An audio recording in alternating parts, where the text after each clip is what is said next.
ঈমানও আছে আমলও আছে, তারাও কি রোগী? বলে হ্যাঁ। কেন? বলে ইখলাসের অভাবের রোগী, তাকওয়ার অভাবের রোগী। সব রোগীদের রোগের ঔষধ হলো কোরআন।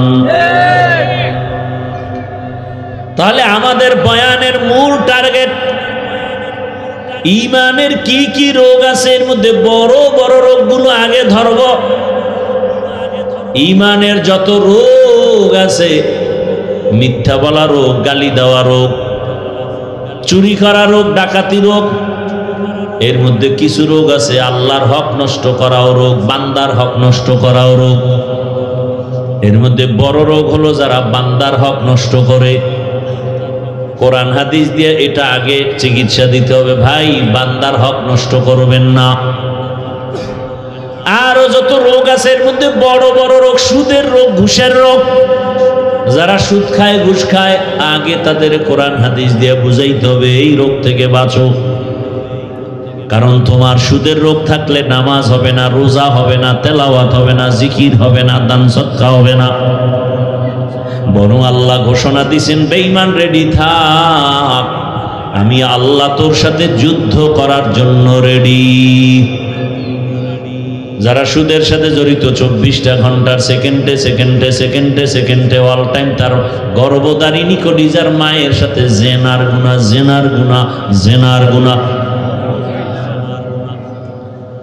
না খাইয়ে মরে গেলেও তো অন্যায় করা উচিত না।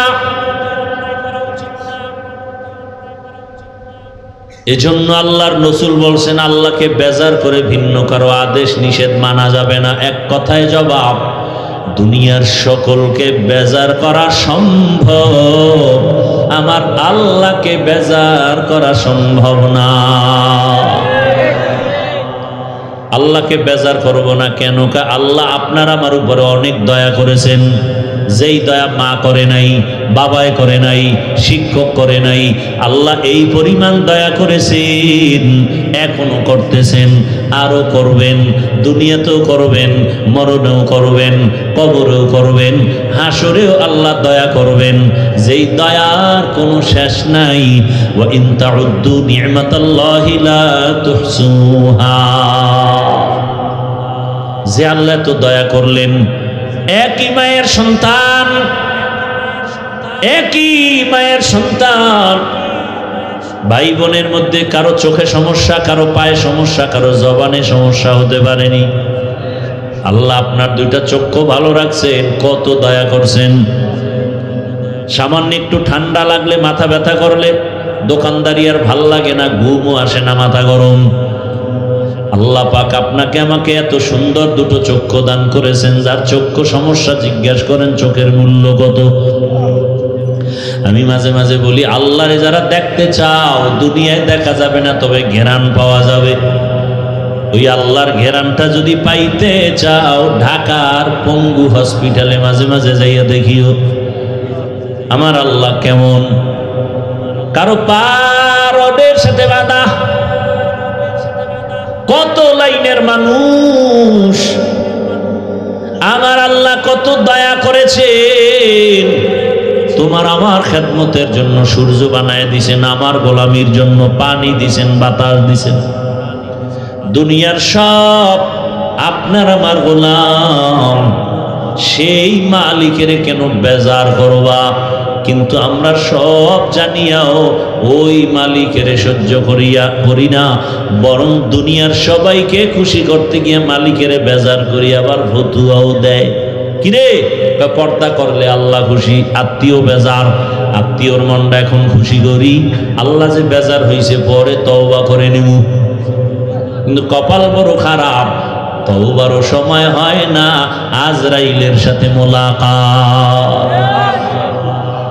তো যাও সুন্নতে আহমদ কুজা বা মুহাম্মদ গায়বুদ নিসবতরা মান আহাব্বা সুন্নতি কওলে রাসূল মজদায়ে কা নামাই হাম কুন কবুল।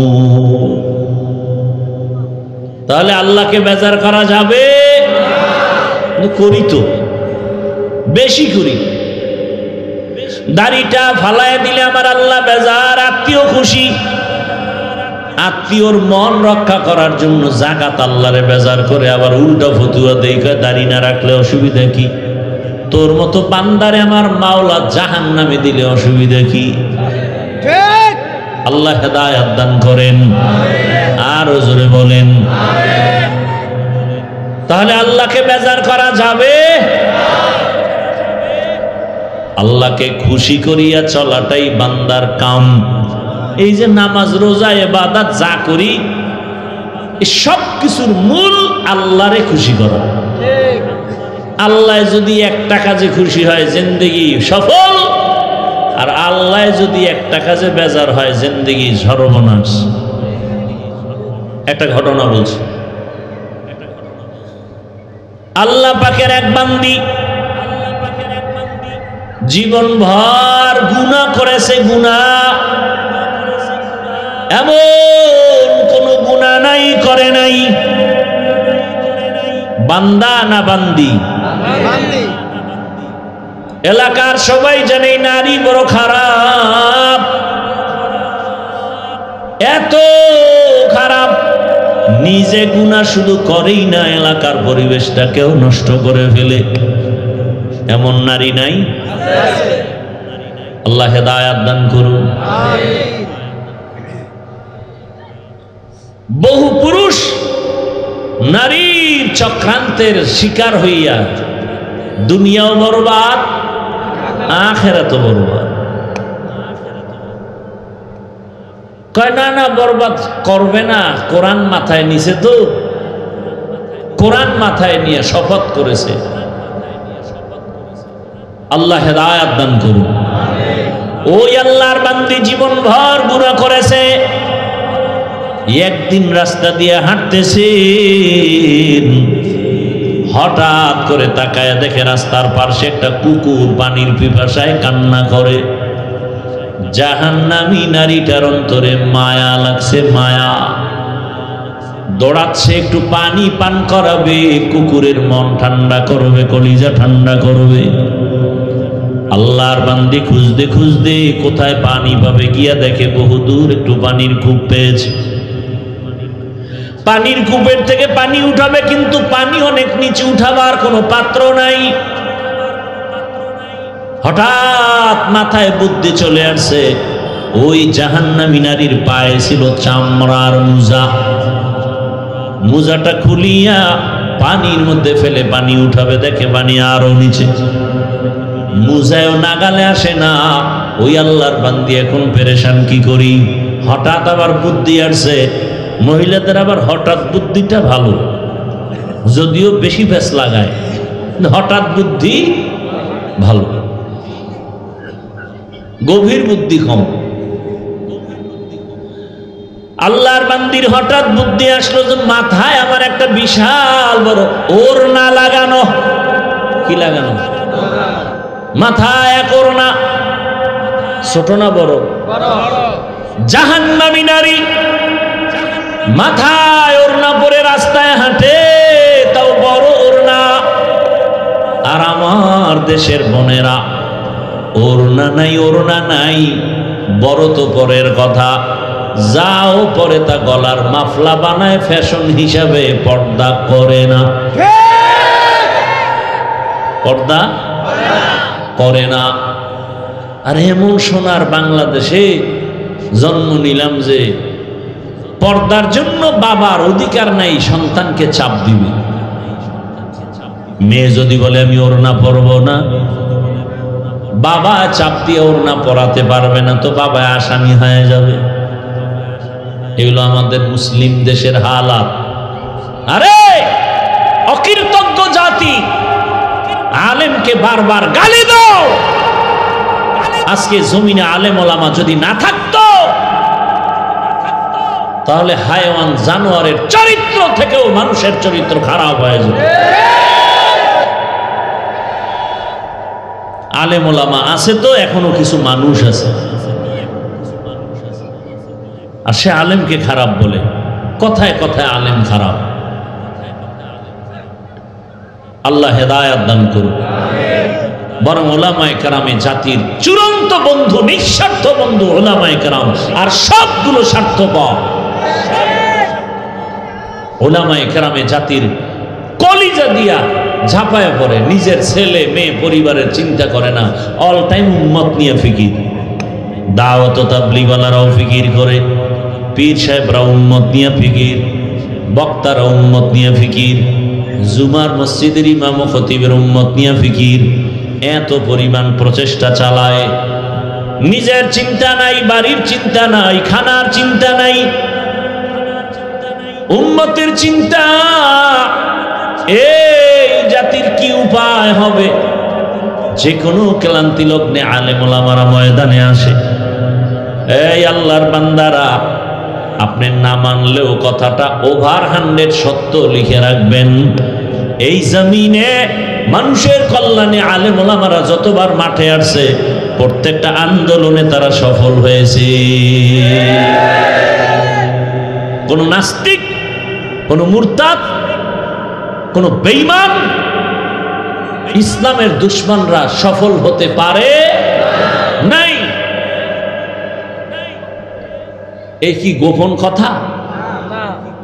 ভারতের মধ্যে 200 বছর ব্রিটিশ শোষণ করে মাদ্রাসা বন্ধ করে দিছে, আলেম ওলামাকে ফাঁসি দিয়া গাছের সাথে লাট ঝুলিয়ে দিছে। কই কোরআনের আওয়াজ বন্ধ হয়ে গেছে? হ্যাঁ, ইতিহাস ভুলে যাবেন না রে বাবা। চোখে আঙ্গুল দিয়ে আমার আল্লাহ দেখায় দিলেন মহামারী করোনা। ইতিহাস মানুষের সাথে বেঈমানি করে না। সেই সময় বাবারে করোনা আক্রান্ত করে ফেলেছে, এত পরিমাণ অবস্থা খারাপ যে স্কুল পর্যন্ত বন্ধ, কলেজ বন্ধ, চাকরি বন্ধ, ব্যবসা বন্ধ, ফ্যাক্টরি বন্ধ, গাড়ি বন্ধ। আপনাদের মনে আসেনি ওই বিপদের মুহূর্তে আল্লাহর কোরআনের একটা মাদ্রাসাও বন্ধ হয় নাই? সত্য কথা স্বীকার করতে কষ্ট লাগে না? কার বরদোয়া যে কপালে লাগছে আল্লাহই জানে। ভাইরা আমার, বাবারে করোনা আক্রান্ত করে ফেললো। শিক্ষিত 2 কুলাঙ্গার সন্তান বাবার কাছে যায় না, করোনা মরার ভয়, ট্রিপল মাস্ক লাগায় বসে আছে। ওই সময় এলাকার গরিবদের টাকা দিয়ে বলে, বাবার লাশটা রাস্তায় ফেলে দাও। লাশটা রাস্তায় নেওয়ার পর ওই লাশ জানাজা হলো না, কুকুর খেলো। কুলাঙ্গার এই শিক্ষিত আর খবর নেই। ও আমার কলিজার যুবক বাবারা, ইতিহাস ভুলে যায় না রে। এই আপনারা উঠেন কেন? মোনাজাত দিয়ে দেই। এমন কপাল নিয়ে দুনিয়াতে আসছেন কেন যে জীবনভর খালি ক্ষতি করবেন মানুষের?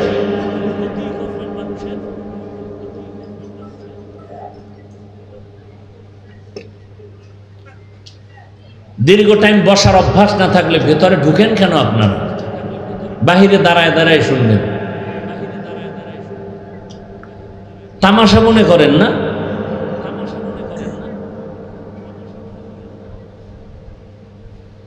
আল্লাহ হেদায়েত দান করুন।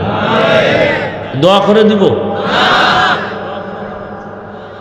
আমরা তো ওই বক্তা না যে আপনি মন চাইলে বাদাম খাবেন, চানাচুর খাবেন, পান চাবাইবেন, চা টানবেন আর আমরা বয়ান করব না। এইরকম আল্লাহওয়ালাদের থেকে আমরা আসিনি। আমরা যাদের থাপ্পড় খাইয়া এখানে আসছি, এদের সামনে পান খাইলে স্টান উঠায় মাথার উপরে মারত, যে যত বড় বাহাদুর হোক না কেন। আমরা কলিজার থেকে কথা বলি, মানুষের পা ধরার মতো মন নিয়ে কথা বলি। একটা মানুষ যদি দিনের পথে আসে, সে আবেগ নিয়ে কথা বলি, সেখানে আপনি ডিস্টার্ব করবেন কেন? এই জন্য শুরুতে বলছিলাম মানুষ হইতে পারিনি। নবী বলেন, ভালো মানুষকে জানো? খায়রুন নাস মাইয়ানফাউন নাস। ভালো মানুষ তো ওই ব্যক্তি যার দ্বারা অন্যের উপকার হয়, ক্ষতি হয় না। কি মানুষ হইলেন? জীবনভর শুধু মানুষের ক্ষতি করার চিন্তা করলেন। হাতের দ্বারা অন্যের ক্ষতি করেন, চোখের চাহনি দিয়ে ক্ষতি করেন, জবানের কথা দিয়ে ক্ষতি করেন, জীবনে আপনার দ্বারা কেউ উপকার পাবে না। আপনার বউ আপনার ব্যবহারে কষ্ট পায়, সন্তান আপনার থেকে শান্তি পায় না। আপনি এমন একটা মানুষ যে আপনার দ্বারা আপনার মা বাপ শান্তিতে নেই। আপনি আসলেন কেন দুনিয়ায়? কার অভিশাপ লাগাইছেন কপালের মধ্যে? আল্লাহ হেদায়াত দান করুন। কি কথা বলতেছিলাম?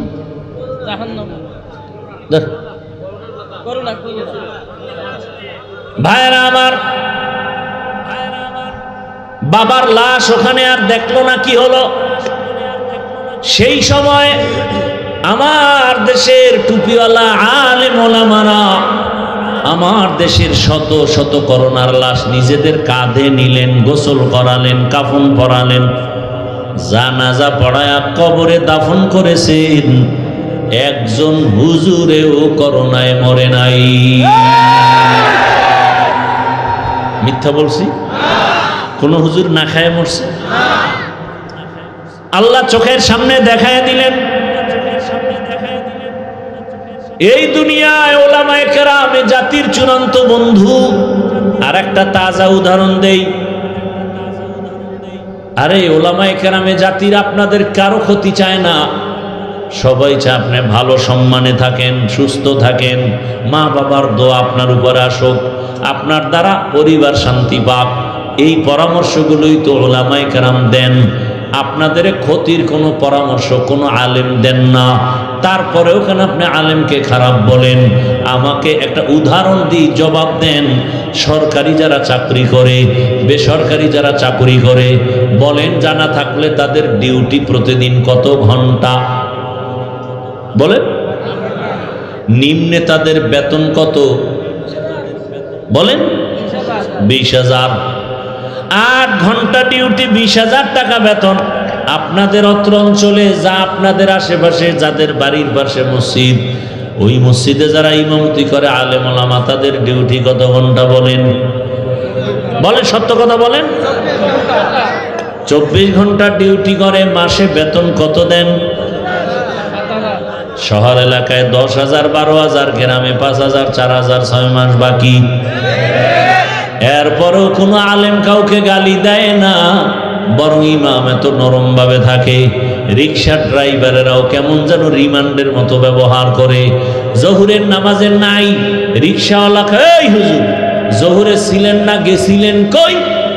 ইমাম সাহেব কয়, কে তুমি? আমি রিক্সা চালাই। কয়, এত পাওয়ার কেন? কয়, 5 টাকা বেতন দেই। এরকম বেয়াদব আছে না নাই? সভাপতি দেয় 100 টাকা, সেক্রেটারি সভাপতির থেকে আরো ধনী। আপনি কত দেন? আমি দেই মাত্র 50। কেন? সভাপতির থেকে আপনি ধনী। কয়, বেশি দিলে সভাপতির থেকে বেশি দেওয়া বেয়াদবি। এই জন্য মাত্র 150 টাকা বেতন দেয়। এই যে এরপরও কোনোদিন ইমাম সাহেব রাগ করে নাই, জুমায় বলে নাই যে বেতনের স্কেল বাড়াও, 1 তারিখের মধ্যে বেতন দাও, না হয় আসর থেকে সূরাগুলো উল্টা পড়া হবে। বলছে? বলে নাই। বরং এত রিমান্ডে রাখার পর সব ইমাম আলেমরা দোয়া করে, আল্লাহ এলাকায় শান্তি দাও, অসুস্থ রোগীরে সুস্থ বানাও, ব্যবসায় বরকত দাও, কবরওয়ালাদের জান্নাত দাও। ঠিক নেই? এর পরেও যারা বলে হুজুর খারাপ, আমি বলি তোমার রক্ত খারাপ, রক্ত খারাপ, তোমার রক্ত বড় খারাপ।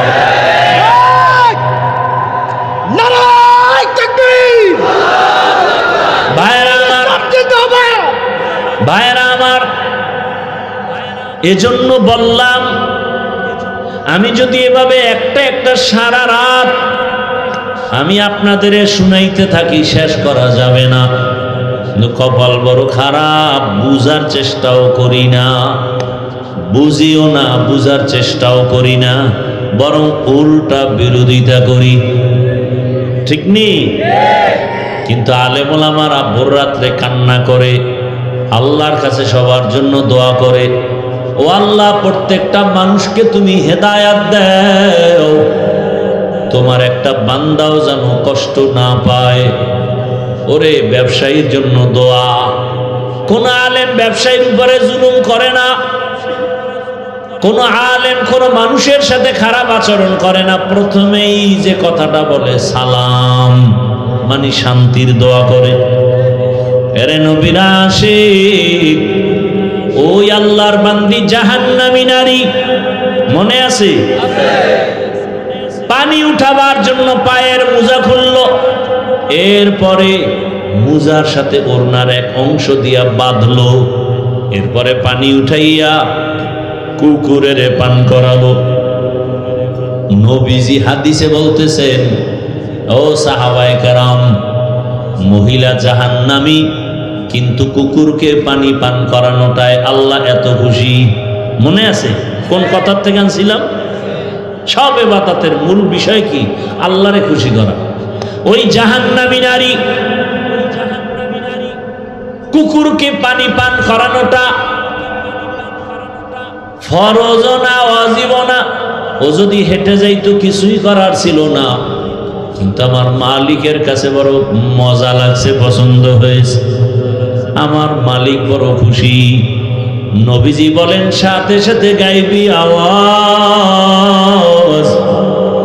গাইবের থেকে আওয়াজ আসছে, ও নারী, কুকুরকে পানি পান করানোর কারণে তোমার জীবনের সব গুনাহগুলো মাফ হয়েছে। আতিনা ফি দারে দুনিয়া না হাসান, আতিনা ফি দারে আকবা না হাসান, ইয়া গিয়াসাল মুস্তাগীসি নাহদিনা লফতিখারা বিল উলুমে ওয়াল গিনা।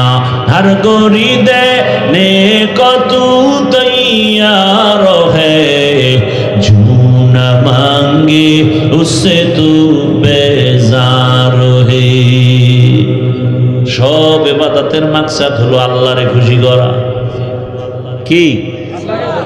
আল্লাহরে খুশি করলে কত লাভ।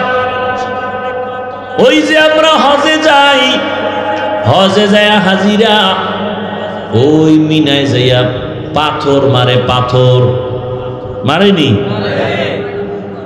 7টা করে পাথর মারে, 3টা পিলার, ওখানে শয়তান তো নাই। কিন্তু ইসমাইল নবী পাথর মারছেন, ইব্রাহিম নবী মারছেন, এই জন্য আল্লাহর কাছে মজা লাগছে। আল্লাহ স্মৃতি হিসাবে কিয়ামত পর্যন্ত কায়েম রাখছেন। বাইতুল্লাহ যারা উমরায় যায়, বাইতুল্লাহটা তাওয়াফ করার পর সাফা মারওয়ায় সাই করা লাগে, 7টা চক্কর দেওয়া লাগে। নবীজি একদিন চক্কর দিয়া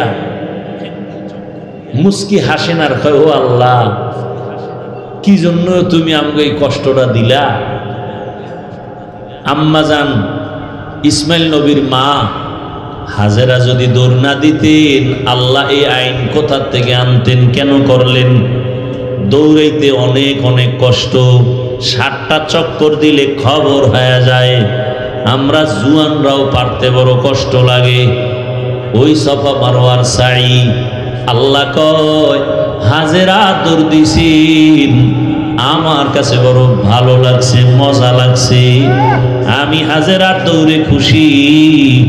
আমি আল্লাহ এটাকে স্মৃতি হিসাবে কিয়ামত পর্যন্ত রাখছি। যেই হাজি ওমরা করো আর হজ করো, হাজেরার দৌড়ের জায়গায় যদি দৌড় না দেও, হজ কবুল হবে না। ভাইরা আমার, তো আল্লাহ খুশি হওয়া এটাই আমার মাকসাদ। এজন্য আল্লাহ বলেন, ওয়ামা খালাকতুল জিন্না ওয়াল ইনসা ইল্লা লিয়াবুদুন, আমি মানুষ ও জিন বানাই নাই। খেয়াল করেন আমার তেলাওয়াতকৃত আয়াতের অল্প 5-10 মিনিটে মোনাজাত দিয়ে দিই। আল্লাহ তাআলা বলেন, আমি জিন ইনসানকে সৃষ্টি করি নাই, হ্যাঁ করেছি ইবাদতের জন্য। ঘুরাইয়া বললেন কেন?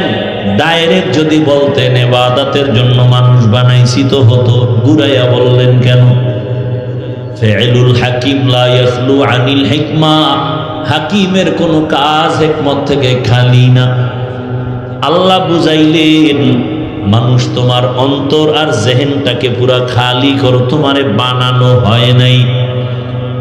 এটা মাথায় ঢুকে এবার একটা কথা ঢুকাও, তোমাকে বানানোর একটাই মাত্র কাজ, জিন্দেগিতে তোমার আর কোনো কাজ নাই, ওই কাজের নাম হলো ইবাদত। এখানে আর একটু ব্যাখ্যা, ওয়ামা খালাকতুল জিন্না ওয়াল ইনসা ইল্লা লিয়াবুদুন। এখানে অধিকাংশ মুফাসসিরিনে কেরাম ইবাদতের ব্যাখ্যা করেছেন লিয়ারিফুন, আরাফা ইয়ারিফু থেকে মারিফত, মারিফত মানে আল্লাহর পরিচয় লাভ করা। তাহলে আল্লাহ কি বলেন, আয়াতের অর্থ কি, ওয়ামা খালাকতুল জিন্না ওয়াল ইনসা ইল্লা লিয়ারিফুন।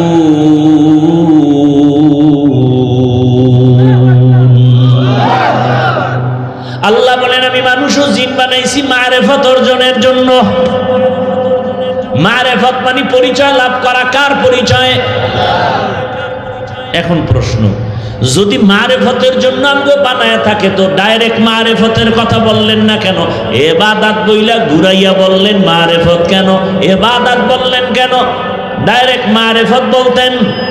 মুফাসসিরিনে কেরাম এখানেও জবাব দেয় যে আল্লাহ যে মারিফত মাকসাদ নিয়ে ইবাদত শব্দ দিয়ে বলছেন, উদ্দেশ্য দিয়েছেন মারিফত, কারণ হলো মারিফতের দরজা বান্দা ইবাদত ছাড়া খুলবে না। শরীয়তরা মুকদ্দম দার আকনু মারিফত আজ শরীয়ত, শরীয়ত নিস্তে বেরু শরীয়ত হো তরিকত হো तमामी हकीकत में मुहम्मद की गुलामी। আল মারিফত অর্জনের জন্য কি লাগবে?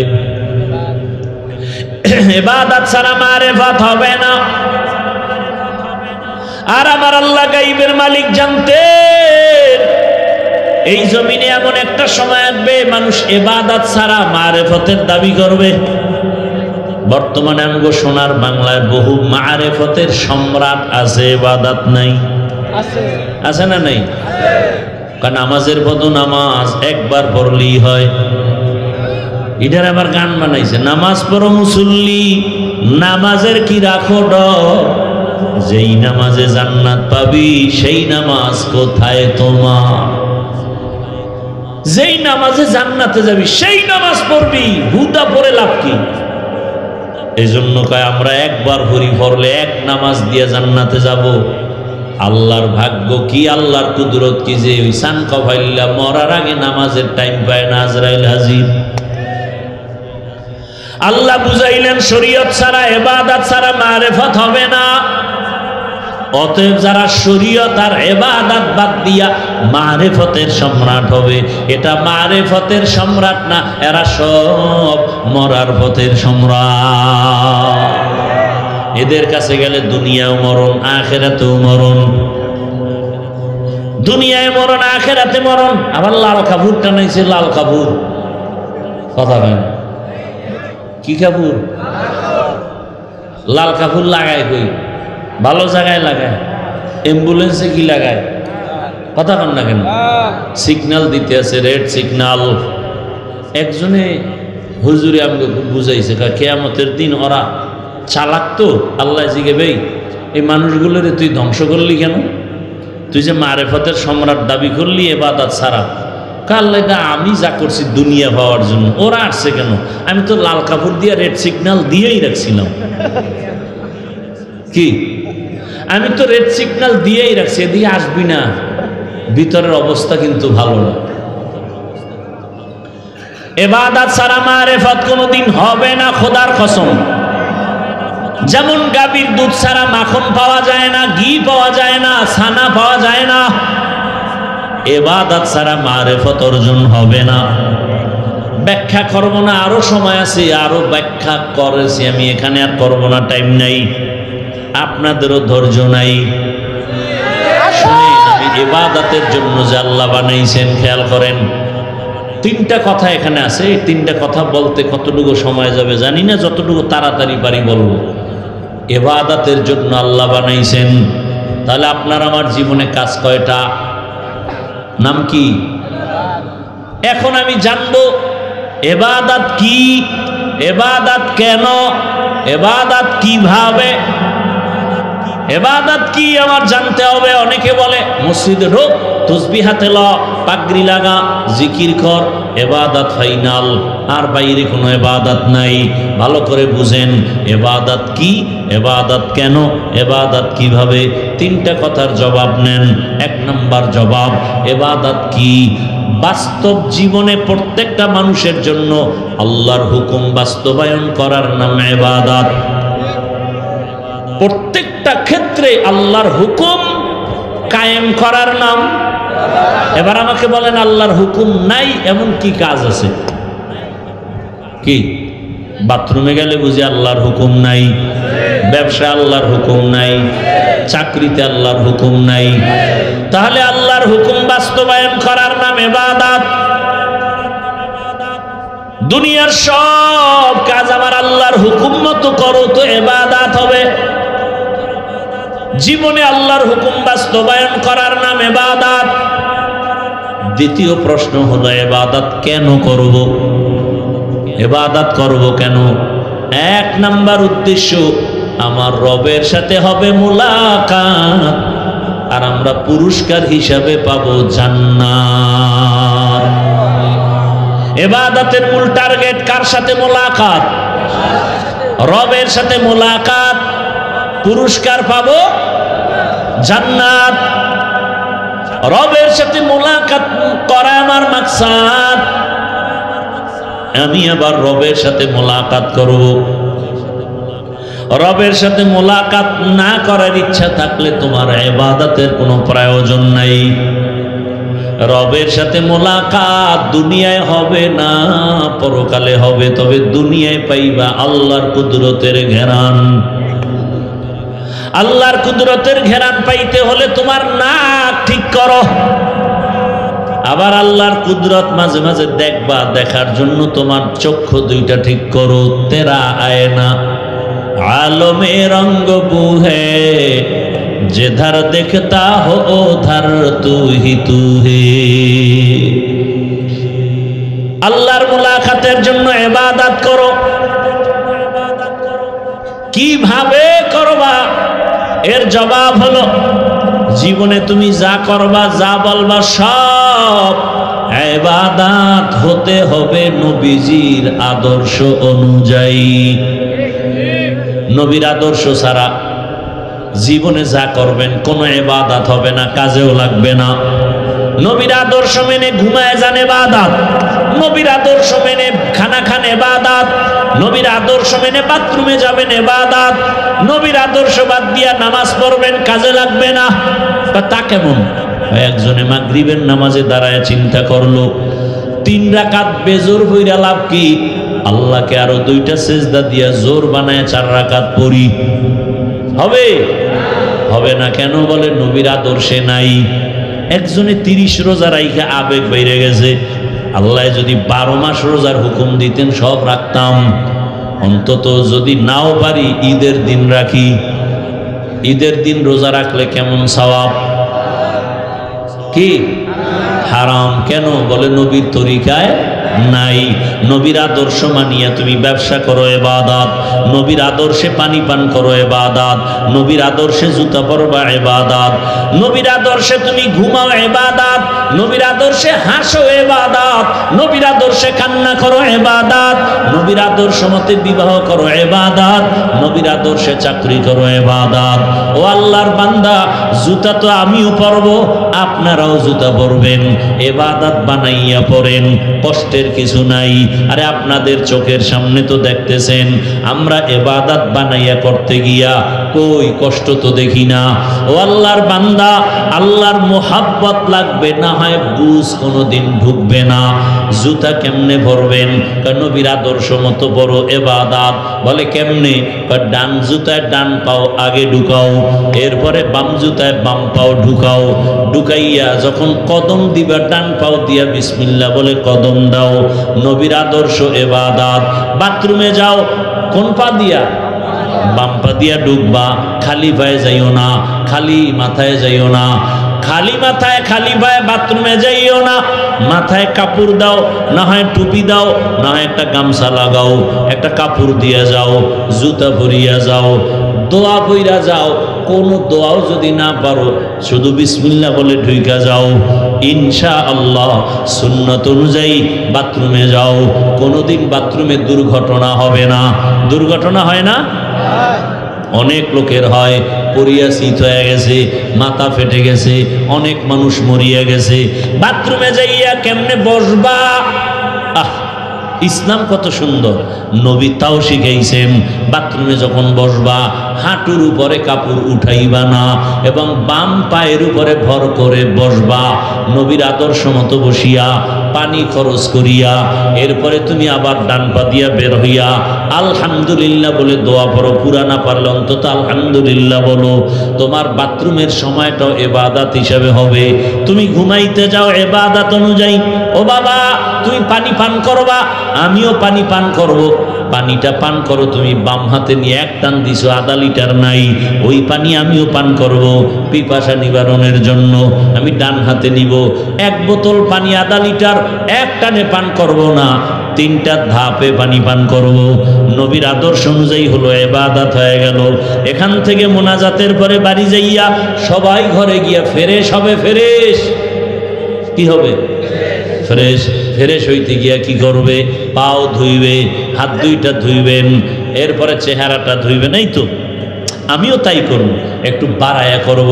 আমি পুরো চেহারাটা সুন্দর করে ধুইয়া, হাতের কনু পর্যন্ত ধুইয়া, পায়ের টাকনু পর্যন্ত ধুবো।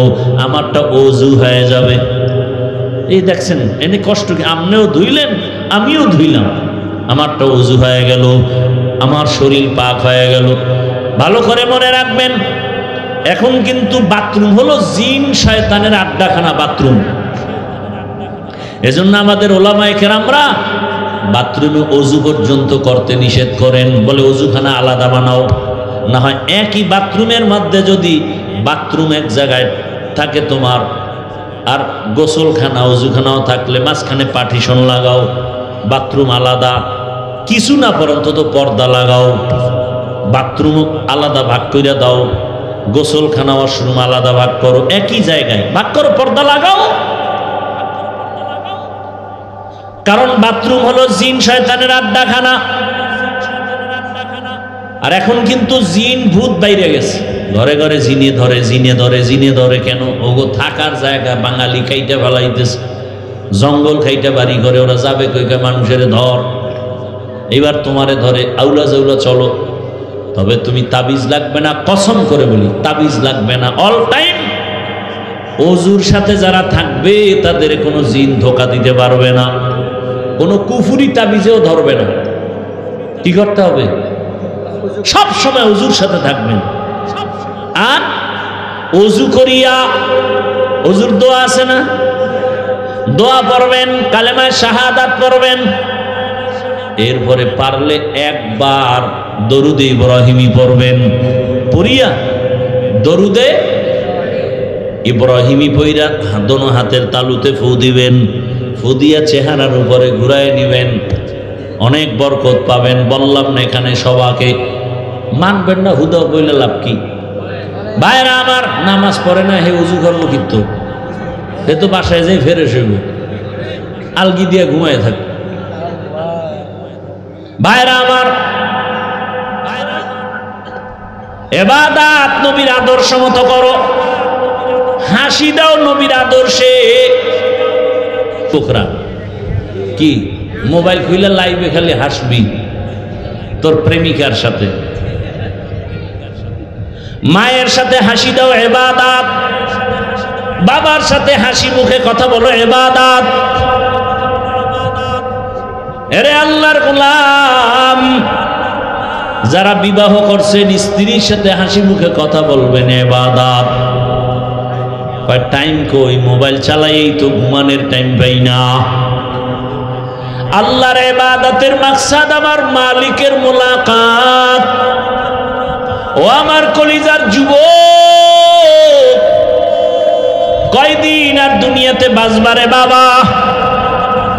এতক্ষণ চিল্লাইয়া যে বয়ান করি, একবারও বলি নাই সবাই আমার মতো টুপি লাগাও, দাড়ি লাগায় হুজুর হইয়া কওমি মাদ্রাসায় যাও, বলছি?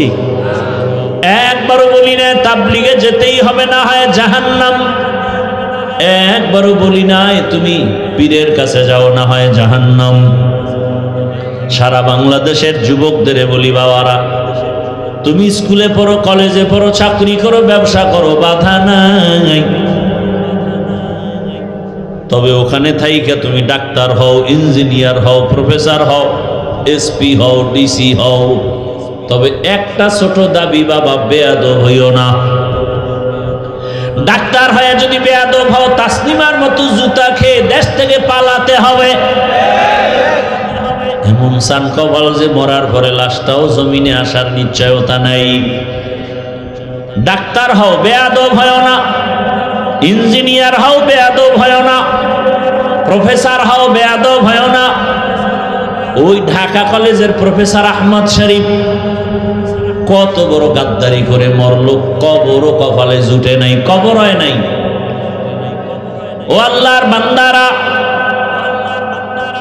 বলতে পারো হাফিজ ভাই ডাক্তার হব বেয়াদব হব না, ইঞ্জিনিয়ার হব বেয়াদব হব না, প্রফেসর হব বেয়াদব হব না, তার ব্যাখ্যা কি?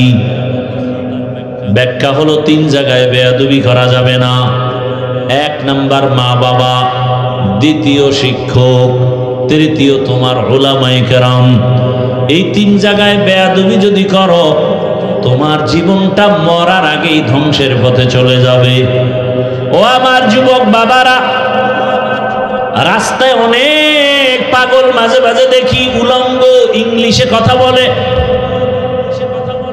অনেক পাগল দেখি উলঙ্গ আরবিতে কথা বলে।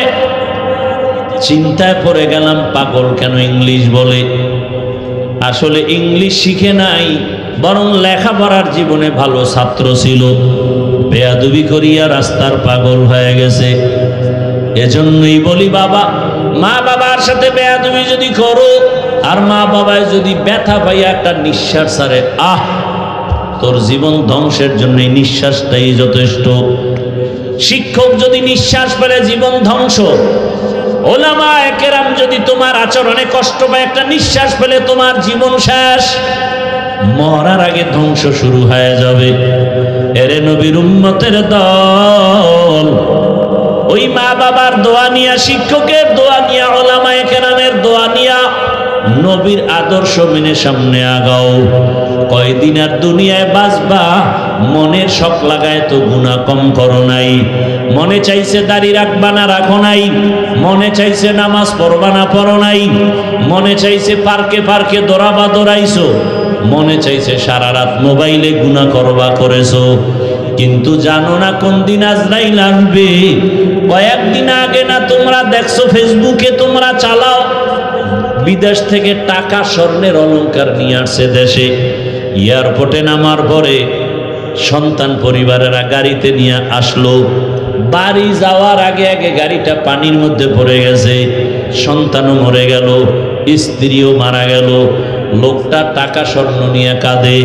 মানুষ বিবাহ করিয়া খাইয়া না খাইয়া থাকলেও একসাথে থাকলে একটা আনন্দ। আমি টাকার লোভে চলে গেলাম বিদেশ, অনেক বছর পরে আসছি, টাকা নিয়ে আসছি আনন্দ করে, আবার যাব। কিন্তু আমার কপাল এত কেন খারাপ যে আমার নিজের হাতে আমার সন্তানটা মরে গেল, আমার চোখের সামনে স্ত্রী মরে গেল। এই জীবন দিয়ে কি লাভ হবে? কয়েক বছর আগে এই বাংলাদেশে পুরা দেশের মধ্যে একটা রাতের বেলা তুফান হয়েছিল, নাম দিয়েছিল চিত্রাং। চিত্রাং নামের তুফান যখন শুরু হলো, 8 বছর পর একটা যুবক ছেলে আসছে বাড়িতে, ডুপ্লেক্স একটা বিল্ডিং করছে, আগামী শুক্রবার বিল্ডিং উঠবে, দোয়া পড়াবে, হুজুরদেরও দাওয়াত দিছে। মাত্র 2-3 দিন বাকি। বিল্ডিং এর পাশে মিস্ত্রি ডবল দিয়ে ওভার ডিউটি করায় কাজ শেষ করতেছে। রাতের বেলা পাশে একটা টিনের ঘর, টিনের ঘরের মধ্যে একটা চৌকি, চৌকির উপরে স্ত্রী, মাঝখানে একটা বাচ্চা আর স্বামী, এই যুবক, এই তিনজন ঘুমাচ্ছিল।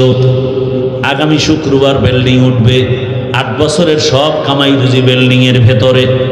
রাতের চিত্রাং নামের তুফানে এমন একটা বড় গাছ, কুমিল্লা জেলার এক থানার ঘটনা, এমন ভাবে পড়ছে তিনজনের বুকে আইসা চাপ লাগছে, জায়গায় তিনজন মারা গেল। পত্রিকায় চলে আসছে। দুনিয়া বড় কঠিন। আজকে তুমি সুস্থভাবে বয়ান শুনো, আগামীকাল আল্লাহ না করুন বুঝাবার জন্য বলি, যদি খবর হয়ে যায় ঘুমের মধ্যে তুমি আমি নাই, মা একটা চিৎকার দিয়া বলবে আয় তাড়াতাড়ি, আমার বাবায় নাই। বাবায় টেলিফোন করবে, ইমাম সাহেব আমার সন্তান দুনিয়ায় নাই, জানাজা না পড়ায় যাবেন না। ও বাবা দেখবা তোমার আমার গায়ের গেঞ্জিটা বেলেট দিয়া কেটে কেটে রাখবে। কেউ যাবে দৌড়ায় বাজারে কাফন কেনার জন্য, কেউ যাবে বাঁশবাগানে কবর খনন করার জন্য, কেউ বলবে যাও তাড়াতাড়ি গরম পানি করো গোসল দেওয়াবার জন্য। এরে আল্লাহর বান্দারা, জীবনের শেষ গোসল তোমাকে আমাকে দিয়া সাদা কামনের প্যাকেট বানায় যখন খাটিয়ে উঠায় জানাজার ময়দানে নিবে, জানালা দিয়া মা ডাকবে আর বলবে আমার বাবার লাশটা তোরা কোথায় নিয়ে যাও, জীবনের শেষবারে আমার একটু দেখায় যে বাবার চেহারাটা দেখি। চোখের পানি ছেড়ে মা কাঁদবে আর বলবে আমারে আম্মু বলিয়া ডাক দেওয়ার মতো আর কেউ রইল না। আমার সন্তান যখন আমাকে মা বলিয়া ডাকে আমার কলিজা ঠান্ডা হয়ে যায়। ও আল্লাহর বান্দারা, কবরে রাখার পরে সবাই যখন চলে যাবে, ওই কবরে তোমার কই বন্ধু, কই মা, কই বাবা কেউ নাই। এখনো সময় আছে, অন্ধকার কবরে নেক আমল নিয়ে যাও, আল্লাহর কাছে ইবাদতের দরজা খুলিয়া গাইতে থাকো। যদি ইবাদত ছাড়া যাও কবর কবর থাকবে না রে বাবা, জাহান্নামের আগুনের গর্ত হয়ে যাবে। আল্লাহর কাছে মন খুলে তওবা করো। জীবনে মনের শখে গুনাহ তো কম করো নাই, মনে মনে আল্লাহকে বলো হে মালিক, জীবনে বহু গুনাহ করে ফেলেছি, মনে চাইছে নামাজ পড়ি নাই, মনে চাইছে দাড়ি রাখি নাই, পর্দা করি নাই, আজকে তওবার নিয়ত করেছি আর গুনাহ করব না। পর্দার আড়ালের মা বোনেরা, আপনার মতো কত মা কত বোন এখন এই এলাকায় খুঁজলে পাওয়া যাবে, পর্দা করে নামাজ পড়ে, স্বামীর মাল হেফাজত করে, মোবাইলে সময় নষ্ট করে না। আম্মা জানেন আপনারা কেন পারবেন না? ও যুবক, তোমার মতো কত যুবক এখনো দেখো র্যাব, আর্মি, পুলিশ, বিডিআরের চাকরি করে, আলেম না, নামাজি অভাব নাই। তোমার মতো যুবক রাস্তায় গাড়ি চালায়, নামাজ পড়ে, বলো তুমি পারো না কেন? তোমার মতো যুবক তাকায় দেখো নদীর মধ্যে মাছ ধরে, নামাজ ছাড়ে না, তুমি কেন পারো না? তোমার মতো যুবক তাকায় দেখো ব্যবসা করে, নামাজি। তোমার মতো যুবক চাকরি করে, নামাজ পড়ে। তোমার মতো যুবক কত চেয়ারম্যান, মেম্বার, এমপি, মন্ত্রী, ওসি, ডিসি, নামাজি, বলো তুমি কেন পারো না? মনে মনে আমার আল্লাহর কাছে তওবা করো। মরিয়া গেল আর নামাজ ছাড়বা না, দাড়ি কাটবা না, বেপরদায় চলবা না। মা বাবার দোয়া নিয়া, শিক্ষকের দোয়া নিয়া, ওলামায়ে কেরামের দোয়া পরামর্শ নিয়া, নবীজির আদর্শ মানিয়া চলবো। আল্লাহর কাছে মন খুলে যদি তওবা করতে পারো, আমার আল্লাহ তওবার দরজা খুলিয়া মাফ করে দিবেন। আল্লাহ তওবাওয়ালা জিন্দেগি দান করেন, গুনাহ মুক্ত জীবন।